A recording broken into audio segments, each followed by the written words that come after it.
Point of view یہ ہے کہ یہ جو میس جس کا آپ نے ذکر کیا کہ ان کا چھوڑا ہوا ہے، میں اس سے تھوڑا سا آگے بات کرنا چاہتا ہوں کہ اس سارے اس سلسلے کا جو جس کو کہنا کہ سارا سلسلہ بنانے والا ہی واشنگٹن ہے، اور یہ جو سوفسٹیکیٹڈ ویپن چھوڑ کے جانا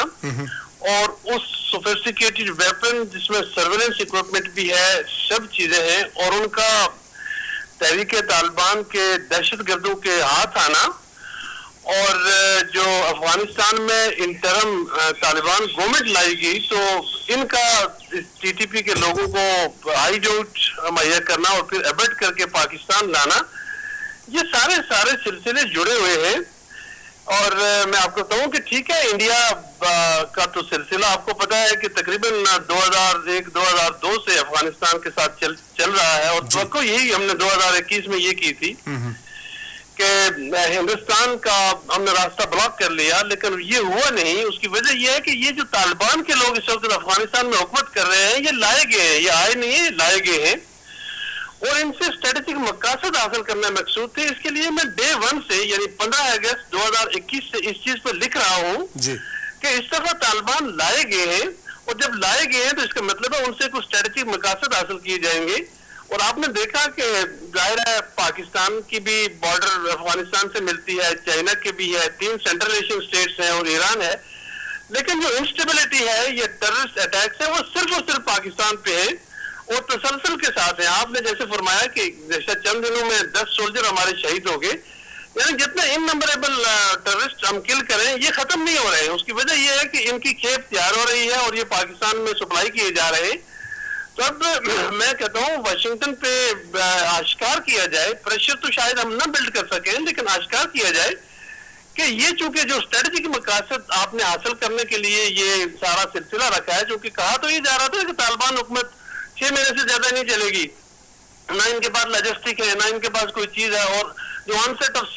ونٹر تھا اس وقت تو اس میں تو سارے اپریہینڈ کر رہے تھے کہ سب کچھ ختم ہو جائے گا افغانستان میں، لیکن انہوں نے یو این کی ایجنسیوں کے through, U N H C R کے تھرو اور باقی ان کو تھرو اور فنڈنگ کی ہے۔ جو فنڈنگ کر رہے ہیں تو اس کا مطلب ہے یہ لوگ بڑے کمفرٹیبل طریقے سے چل رہے ہیں، اور ان کا مقصد 4 ہیں پاکستان میں۔ ایک تو جو پاکستان کی ریزیلینٹ عوام ہے اس کو پرووک بھی کرنا اور اس کو جتنا میکسیمم ڈیمیج کریں تاکہ وہ ریئیکشنری موڈ میں آئے۔ نمبر 2، ٹارگٹ ان کے صرف 2 ہیں، اور وہ ہے پاکستان کی جو پروفیشنل آرم فورسز ہیں اس کو کیسے ڈیمیج کیا جائے، اور پاکستان کے ان کو اس حد تک کمزور کیا جائے کہ وہ پاکستان کے نیوکلیئر پہ کمپرومائز کر لیں۔ تو Pakistani nuclear program and Pakistani army, the Pakistani military as a matter of fact is the target of یہ جو بڑی طاقتیں ہیں جن کا میں ذکر کر رہا تھا کہ ان کا ایکچوئل ٹارگٹ یہ ہے، خواہ وہ ہمارا ایسٹرن نیبر ہو یا پھر بڑی طاقتیں ہوں، ان کا ایکچوئل ٹارگٹ یہ ہے۔ اس کے لیے یہ ہماری جو اس کو ملٹری ٹرمینالوجی میں وار آف ایٹریشن کہتے ہیں یا بلیڈنگ کہتے ہیں، یعنی تسلسل کے ساتھ آپ کو بلیڈ کیا جا رہا ہے تاکہ کسی سٹیج پہ آپ کمپرومائز کریں۔ اب یہ سلسلہ جاری ہے، اور یہ مجھے اس وقت بھی میں اپریہینڈ کر رہا تھا اور اس میں میں نے لکھا بھی، اور آج بھی میں اسی نتیجے پہ پہنچ رہا ہوں کہ یہ سلسلہ جاری رہے گا۔ اور ساتھ ساتھ وہ کیا کر رہے ہیں، دوسری طرف میں آپ کو بتاؤں، دوسری طرف وہ پاکستان کو اکنامکلی اس انسرٹنٹی میں لا رہے ہیں کہ تاکہ لوگوں میں آپ نے دیکھا کہ بچے نوجوان اس وقت جو بیرون دنیا جا رہے ہیں، ہمارا جو ٹیلنٹ ضائع ہو رہا ہے،